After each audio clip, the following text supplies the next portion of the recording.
Time now for the Alan Watts lecture series, once again here on WFMU, brought to you every Thursday at 6 o'clock p.m. Tonight, drug abuse. And it's a 50-minute lecture. You can check out our website at wfmu.org for the listing of upcoming shows on this lecture series, also alanwatts.com. Stay tuned. Drug abuse up next.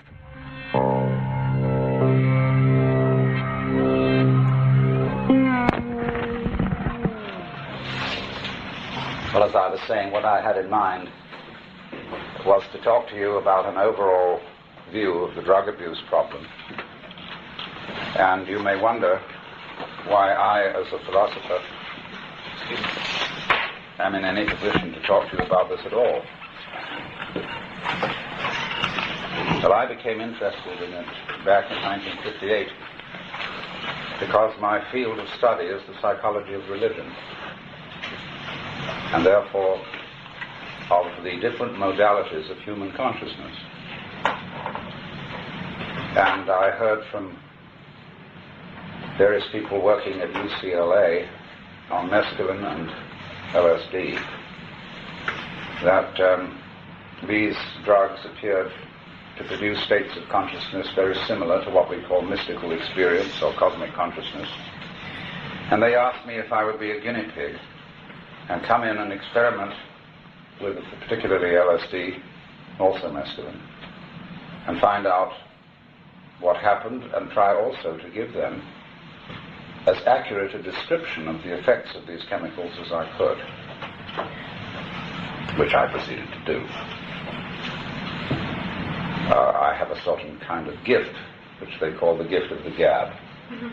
And I love the challenge of describing what is supposed to be indescribable. They tried out dimethyltryptamine on me, which is supposed to disintegrate you completely, but I made a bet with the doctors that I would remain coherent.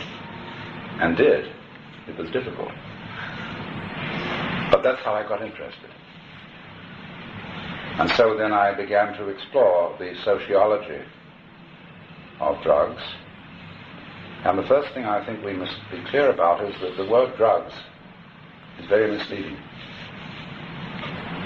Because we have a harmless social institution called a drugstore.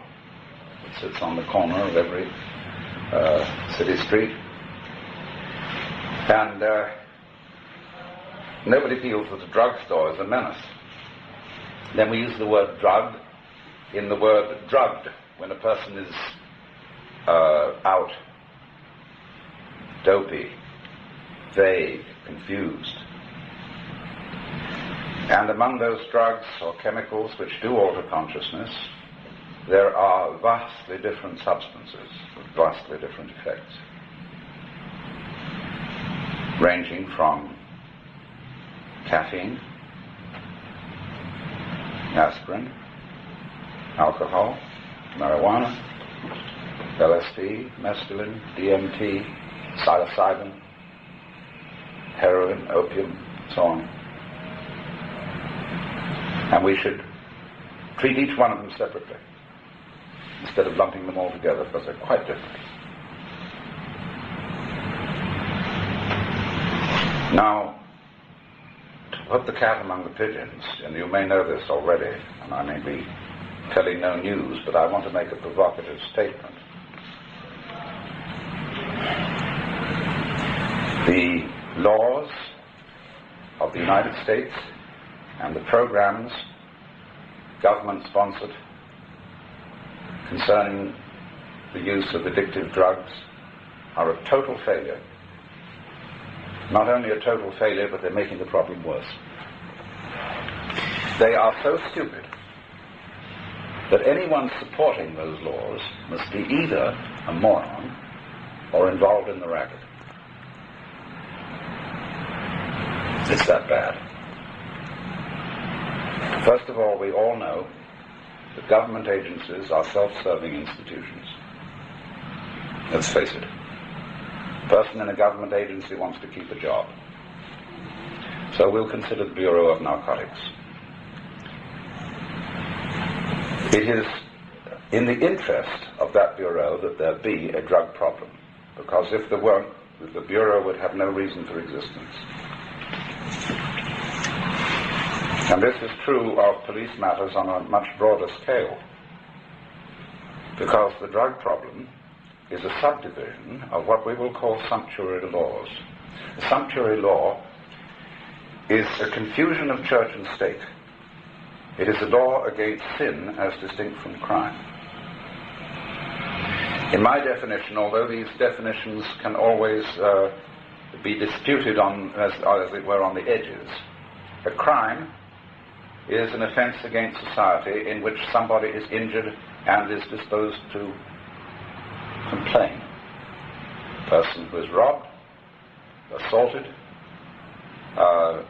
simply doesn't want that to happen. But there are innumerable sins, you might call them, because that's an ecclesiastical term, or we might say crimes without victims, such as gambling, prostitution, drug taking, and various forms of sexual relationship. And when you try to regulate these things by law, you invariably enter into a super-colossal mess.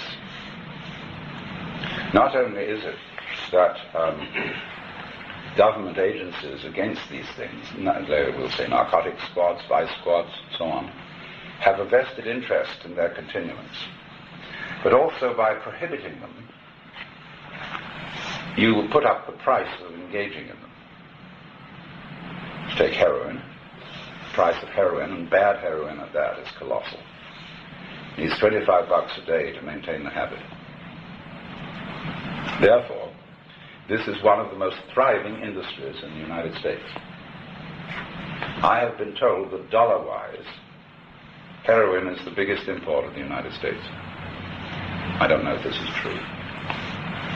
But somebody is doing very well indeed, I hope. The perfect sell. Get the person hooked, and in order to maintain their habit, they have to become a pusher.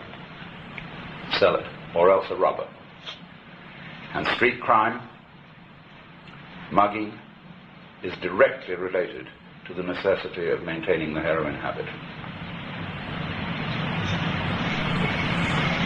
Now, once you make this a matter for police control, you corrupt the police. The police in the United States began to be corrupted at the time of Prohibition. And Mr. Anslinger, who had a job under Prohibition, had to find himself another job. So he selected drugs as the new Prohibition and did very well. He persuaded, by the force of the United States, its prestige, almost all other countries to cooperate in his program, and therefore set up by response, by bounce, the biggest international racket going. One wonders sometimes if Mr. Anslinger didn't profit from it. We can only say that he profited by holding this eminent position. But somebody is making fortunes out of the trade, simply because the price is high, and the price is high because it's forbidden. Any idiot should be able to see that. In the meantime, the police are neglecting their other duties. If you have a robbery, say, in your home, they couldn't be less interested in retrieving the stolen goods. I know a case that happened fairly recently where police inspectors didn't come around for 2 days after the robbery. And then they sent over a couple of goons in plain clothes. Real goons. And, they sort of shuffled around and looked at things and went off.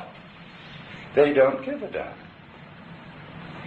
Because they've got too much to do.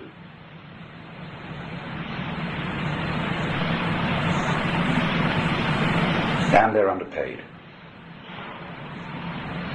So my proposal is in general that the duties of police be restricted to 4 areas. 1, protecting us from robbery. 2, protecting us from violence, 3, directing traffic, and 4, giving aid to persons in distress. The personnel of vice squads and narcotics squads could simply be transferred to these other duties, because in all conscience there's enough to do in those 4 areas. Then you say, well, what are you going to do about these other things? Well, let's face it, let's be realistic. There are going to be people, there always have been people, who do silly things. It's stupid to become dependent on drugs. It's pretty stupid to gamble. But you can't stop people being stupid by law. Nor can you make people moral by law. It's the essence of Christian ideas that morality is of no significance unless whatever is done or whatever is not done is done freely. In other words, it has to be your own voluntary act. A person who is compelled to be moral is not, in Christian view, moral at all, but merely scared. And therefore, we would immensely relieve some of our social problems if we took all sumptuary laws off the books. Legitimize prostitution, gambling, and treat drug taking as a health problem. I think things like marijuana, which are relatively harmless, should be available on the same basis as alcohol. Licensed, not sold to minors, what have you. As to harder drugs, I think this is a problem for physicians and health clinics, not police. Definitely not police.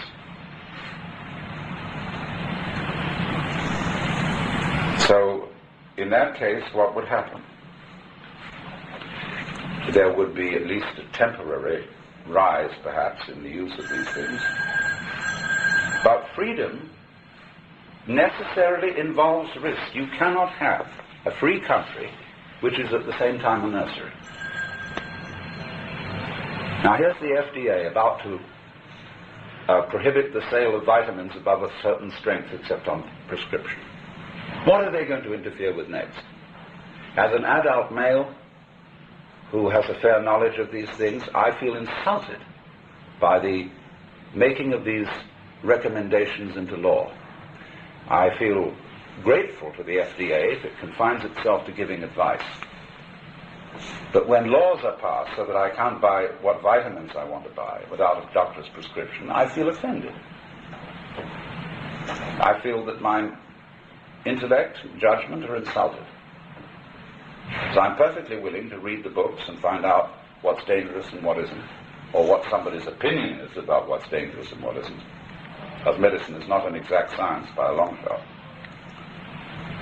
But when more and more laws are passed, the situation becomes intolerable. See, we have a very naive faith in law. Everybody says there ought to be a law against it. So they make a law against it.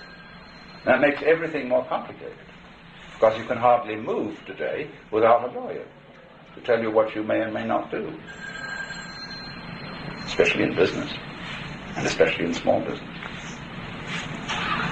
So we are surrounded with law, and surrounded with officers and officials who are acting supposedly for our own good, but actually acting for their own good, because it's their job.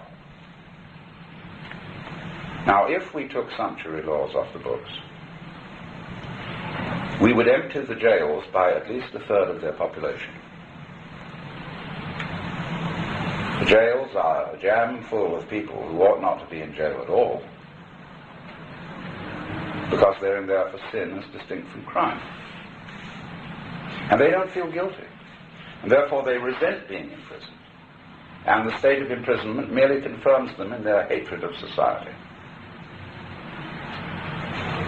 In California, we're supposed to have the very best jails in the country.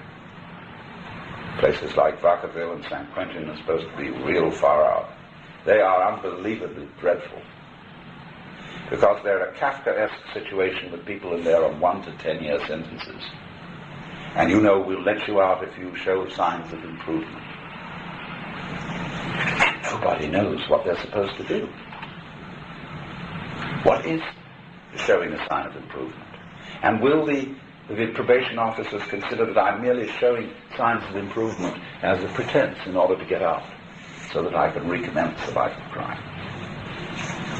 And these then psychiatrists and probation officers have very subjective judgments about whether the person is faking or not. So these inmates are in the frightful position of total uncertainty as to how long they will be in there.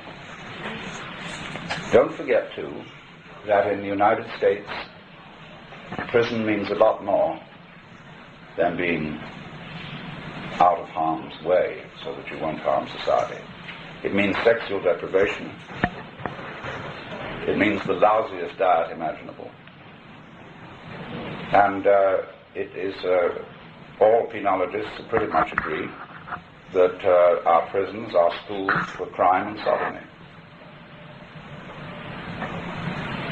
So when you put the rather sensitive people who tend to become addicts in these institutions, you create an abomination.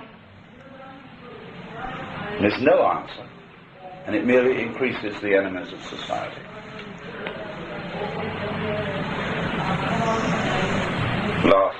March before last, the Sixth Army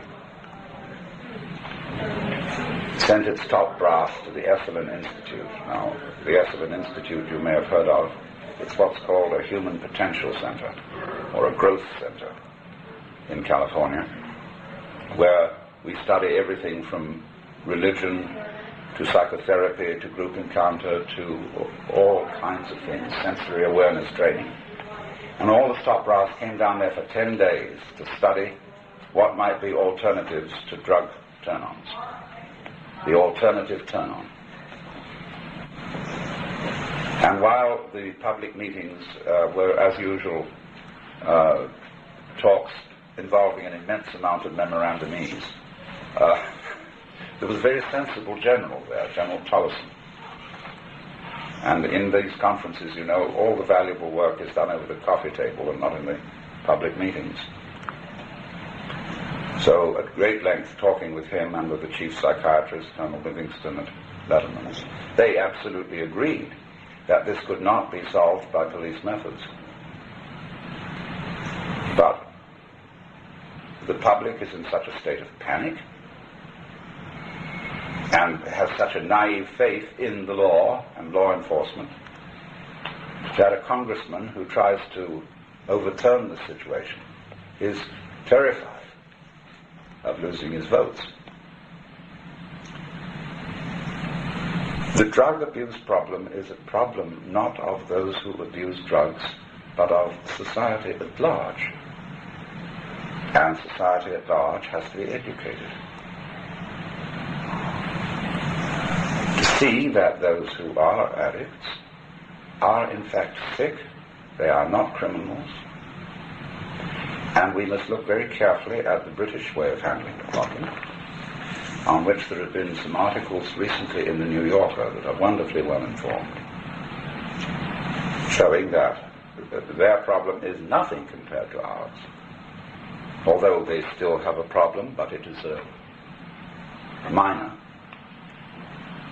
They simply have clinics where if you declare yourself to be a heroin addict, you'll get your supply, with the opportunity of consultation with counselors or physicians who can help you kick it. But you can't kick heroin like that any more than you can kick alcohol like that, because you get withdrawal symptoms and all kinds of problems. So I think we have to consider the adoption of something like the British system and stop the racket. I had some wonderings in my mind as to what the Vietnam War was really about. And then it occurs to me that Laos is one of the biggest opium supply sources in the world. And whoever controls Laos is very rich. One remembers the Opium Wars when the British got control of the opium trade into China. And they made enormous sums of money selling opium to the Chinese.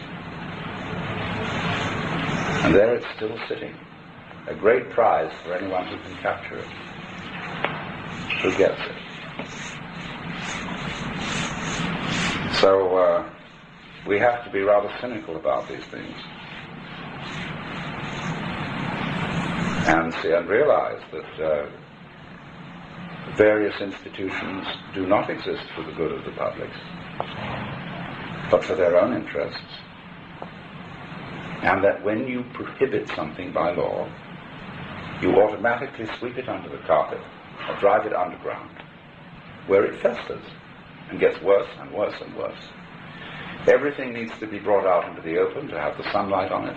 It's like, for example, the city streets, the primitive kind of city street where all sorts of little shops along it, and where mamas are sitting looking out of the window or sitting in chairs on the doorway and watch the passing crowd. There's far less likely to be crime in those streets than there is in the corridors of a housing development. Those long, long empty corridors with nobody watching. Empty streets in nice residential apartment areas where nobody has a shop. That's the ideal situation for crime. That's why I say bring everything out into the open.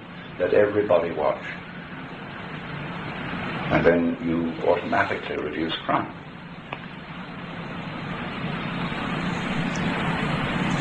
Now, those are my preliminary observations on the legal aspect of the matter, and I would welcome some discussion with you. I have a question about legalization. I always thought that was the answer, too. For example, in Nevada, where gambling is legal, in spite of it being legal, it still seems the mafia has control of, the gambling sources. I'm just wondering if something like gambling, these human needs for which people pay a huge price to participate, being such a great source of wealth, would that really ultimately solve the problem? Well, Nevada is a sort of island state, surrounded by states which have completely different controls and attitudes. And since on a nationwide basis the mafia probably control it, they're pretty sure to maintain their rule in Nevada.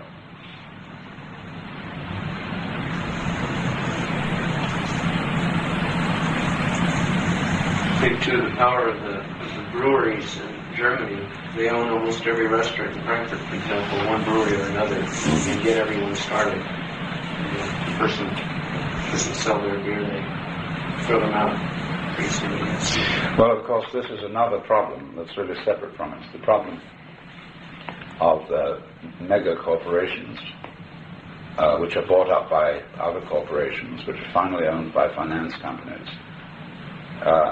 which is an absentee ownership. And they're interested in nothing but making money. They don't give a hoot in hell as to the quality of the product. They have no pride in it. They just want to be sure that it makes money. And since they get all this money, they have nothing to buy with it except other people's shoddy products.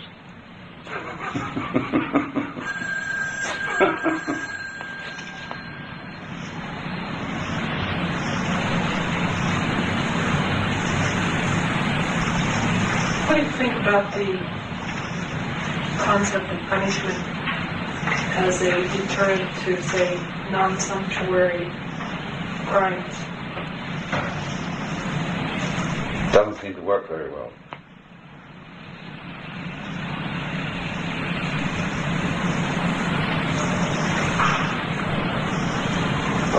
75% of crime in San Francisco goes undetected. And if they did detect it all, all the hotels in town would not hold the prisoners. So, punishment doesn't seem to be a deterrent, especially capital punishment. I think we have evidence from states or countries where it doesn't exist that they may perhaps have a little less murder than countries where they do. But I don't think it's any answer. There are a lot of problems that are solved by doing nothing about them.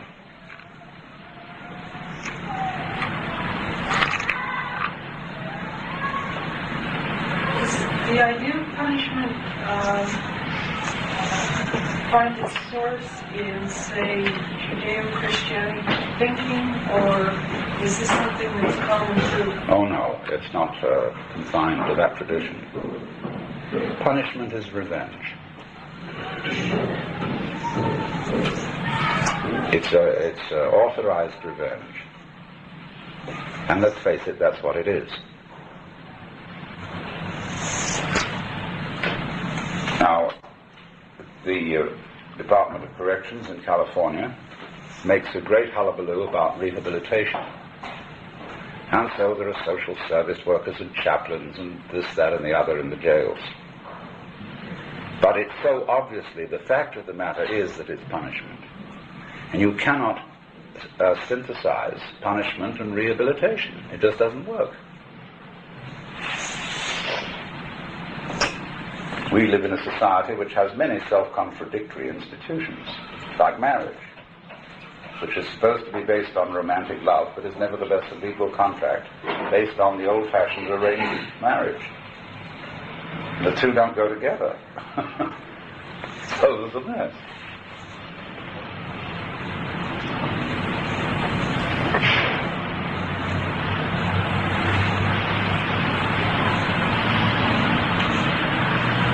And we don't realize, too, that the proliferation of government is as great a menace to society as overpopulation, pollution, and nuclear energy.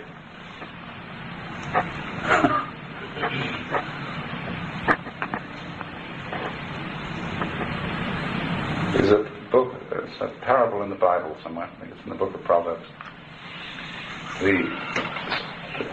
There had to be found, for some reason, a tree or plant which would become king of the forest. So they first went to the noble oak and said, "Would you please become king of the forest?" And the oak said, "Well, I don't really have time for that sort of work. I'm not good at administration.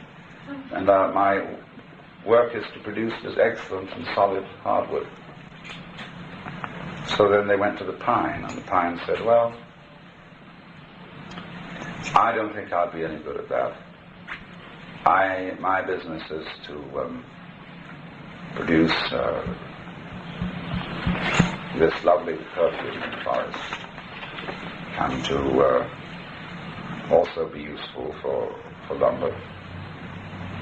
And so they went round to all the trees, and all had excuses. The vine was busy producing grapes, apple tree, apples, and whatnot. They finally went to the bramble. The bramble said, I have nothing special to do. Well, I'll take it over. So the bramble grew and grew and grew and strangled the whole forest. And that's what government's doing today. And police. And, incidentally, the military.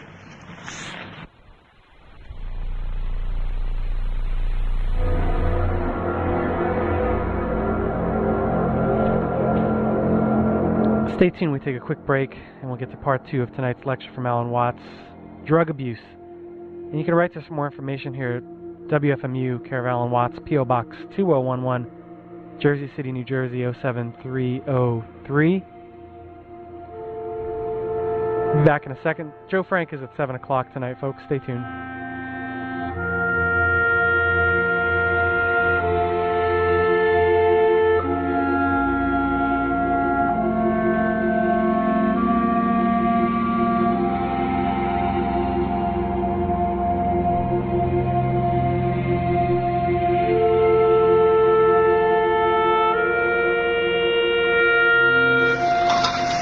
Watts, you mentioned that the drug problem should be taken out of the hands of the police. Yes. And I agree that laws will only affect the behavior, not the attitude of the person. Whose hands do you think it should be put into?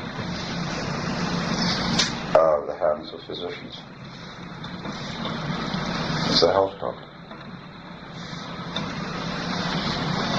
Just like it would be tuberculosis or leprosy or what have you. Do you feel that maybe the drug problem in the United States is on such a larger scale that it couldn't be handled the same way the British handled theirs? Well, I think it could be handled that way. Think it could? Yes.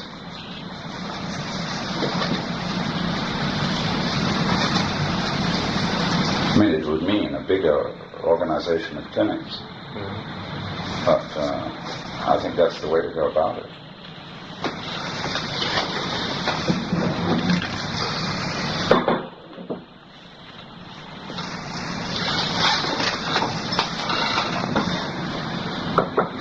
Now, part of the reason for there being a drug problem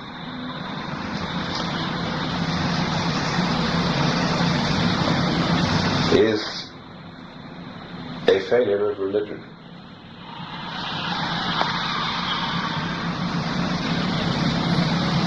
It used to be said, you know, what this country needs is a good 5-cent cigar. I would say what this country needs is a credible religion. Also one that does something that none of the religions, or standard brand religions, are doing at the moment, you see. What they do is all talk. You go to a church service and what happens? You spend a long time telling God what to do as if you didn't know. Then a preacher gets up and tells you what to do. As if, you know, you could just do it like that. Be unselfish. Yeah. What? Why do you want to be unselfish? Obviously, because you want to have a better opinion of yourself, which is, of course, selfish. There's no way of making yourself unselfish on purpose. It's like saying, you must love me. So, all right. So I'm married for some time, and my wife says to me, oh, darling, do you really love me? Well, I say, I'm trying my best to do so. So there's no point in telling people what to do if they don't have the power to do it. And in order that they have the power to do it, you've got to change their state of consciousness. And what does that mean? It means overcoming the sense of alienation between the ego and the rest of the universe, so that you feel one with nature and with society instead of cut off. Now, certainly psychedelic chemicals do exactly that. And of course, sometimes that is terrifying to people, because, say, under LSD, it's very easy indeed to get the impression that what you do and what happens to you are the same process. Very. Well, that can be scary. But when you suddenly find that there's just a happening going on, you say, who's in charge around here? So you may think also that you're God, that you're doing everything. But that's a terrible responsibility, to be God. There was a young man who turned himself into the Los Angeles police on a bad trip with a note which said, please help me, signed Jehovah. Or else you may think the opposite, that you're simply a puppet with no influence on anything. Well, these are two ways of looking at the same state of consciousness. And when this happens to a person who doesn't know anything about the psychology of religion, they are as scary as all get out. But when a person does have some comprehension, this is a surrogate mystical experience. It's like swimming with water wings, and which he finds enormously interesting. And so it is really, for religious reasons, fundamentally, when people take consciousness-changing drugs. Same goes for alcohol. Someone might once remark in England, on Sunday mornings there's more Christianity in the pub than in the church. Human conviviality, let us say.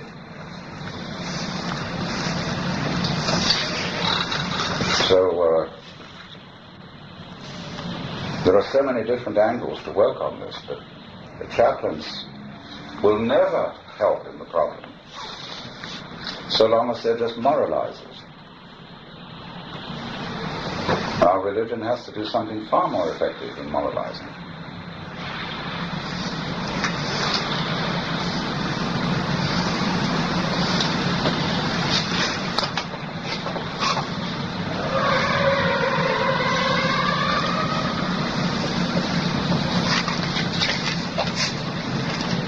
Now, come, what do you feel about this?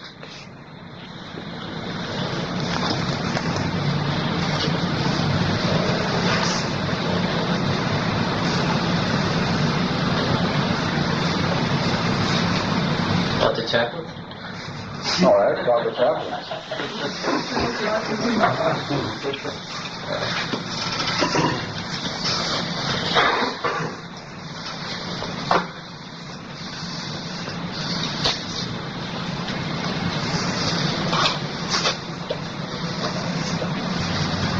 Are there any chaplains here? One right here. You are. Right by your right side.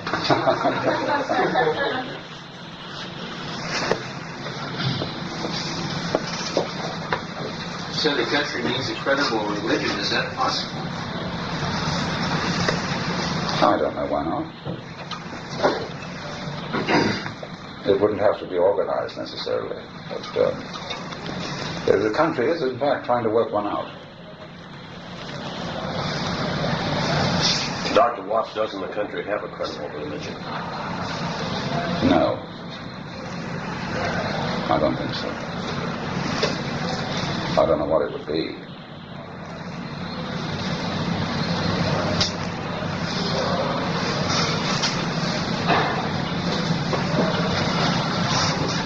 I mean, it has two kinds of spoiled Christianity. And Judaism, which for all practical purposes God is grandfather, and not to mention Mama, and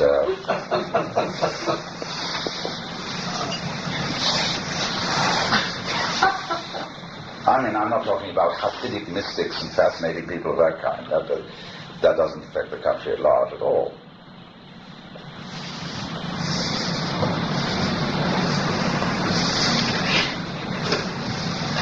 I guess what I'm saying is that what I would say is that sure, observably, in many respects, maybe we don't have a credible religion. Mm-hmm. But in reality, there is a credible religion. It's there for anyone who wants to experience it and to live it. What is it?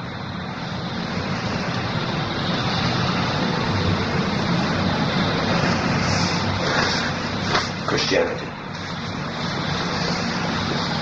Yes, but you see, the difficulty is that that's your opinion. When you say that Christianity is the credible religion, in reality, even though most people don't know about it, well... And likewise, it's your opinion that it isn't credible. Oh, yes, of course it is. Because I think one of the first things that is required of a credible religion is that it come out frankly and say that all authority is your own, because you buy it.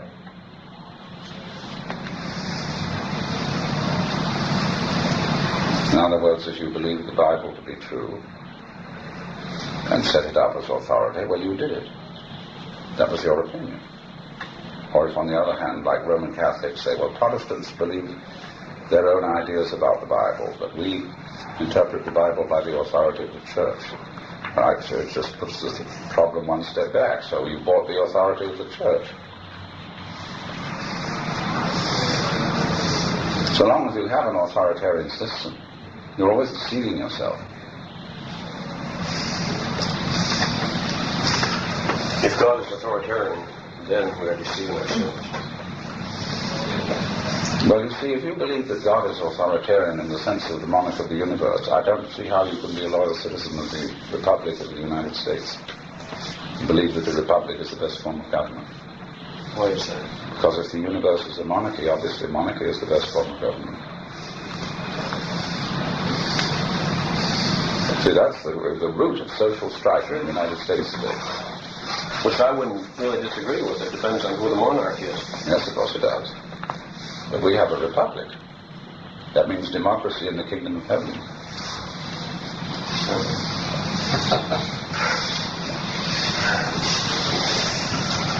And that would be considered subversion.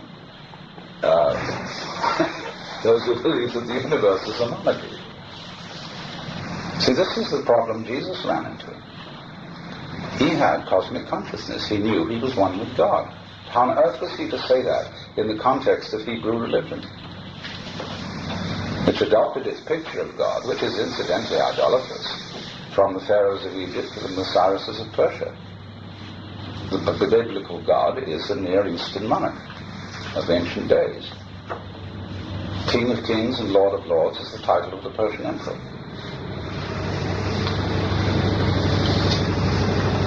I am the Church of England. I happen to be an Anglican priest undercover. The preacher gets out and says, "O Almighty and everlasting God, the King of Kings and Lord of Lords, the only ruler of princes, who dost from thy throne behold all that dwellers upon earth. Most heartily we beseech thee with thy favour to behold our sovereign lady Elizabeth the Queen and all the royal family," etc., etc., etc. Well, now that's the language of court flattery. And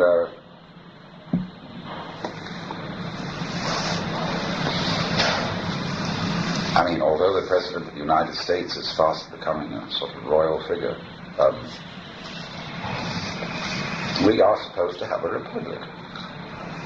And the Constitution of the United States derives to a great extent from the thinking of Christian mystics running from the 14th through the 17th centuries, including such groups as the Quakers, the Levelers, the Anabaptists, the Brothers of the Free Spirit, and George Fox's teaching of the inward light, God in us. And so if Jesus had lived in India and said, "I and the Father are one," everybody would have said, "Of course. Congratulations, you found out."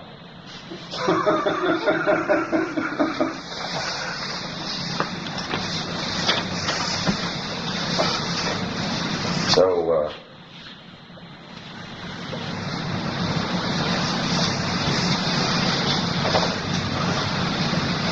here's the problem, you see.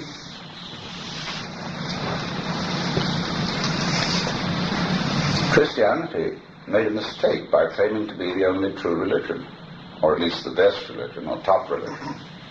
And people claim this who've never studied the others at all. How can they possibly know?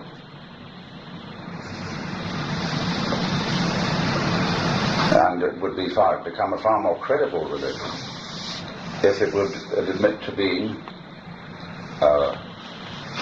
a member of the Great Fraternity. And this is going to happen, because now we've got Hindu Catholic priests.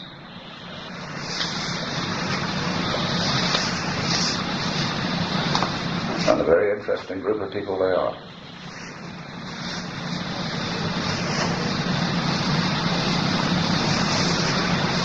But I think, you see, the point is that the real Christianity is not the religion about Jesus, but the religion of Jesus.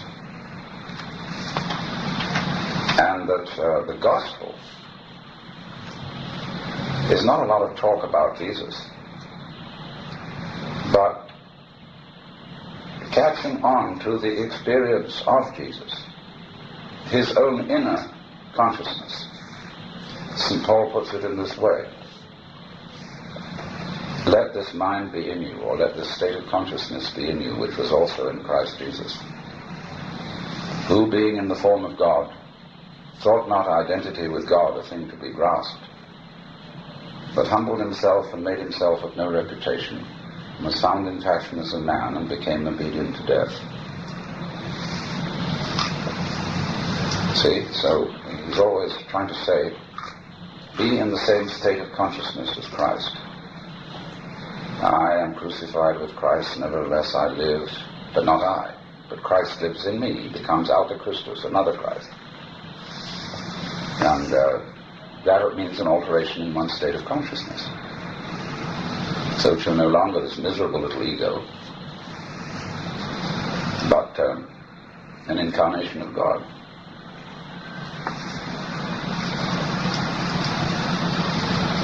Then they're really getting into religion. Could you talk a little bit about your term of credible religion? It has to be based on experience instead of on talk. And you remarked a while ago that you felt there was a struggle going on to achieve this. Yes, right. Might achieve it, and I wish you'd talk a little bit about that. Well, there are ever so many manifestations of it, going in all sorts of directions, especially among young people. There's a tremendous awakening of interest in Oriental philosophy and religion, marked by the sale of books, which are a fairly accurate standard of what's going on, the proliferation of cults. After all, in San Francisco, we have the biggest Zen monastery in the world. That may seem odd. And all the yoga groups, there's yoga on television.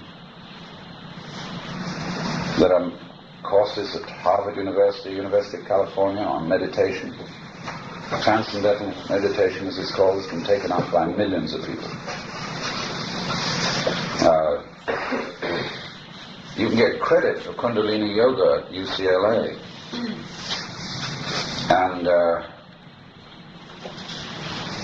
but the drug problem is a symptom of the same thing. Do you think that in order for something to come of this striving, or however you might term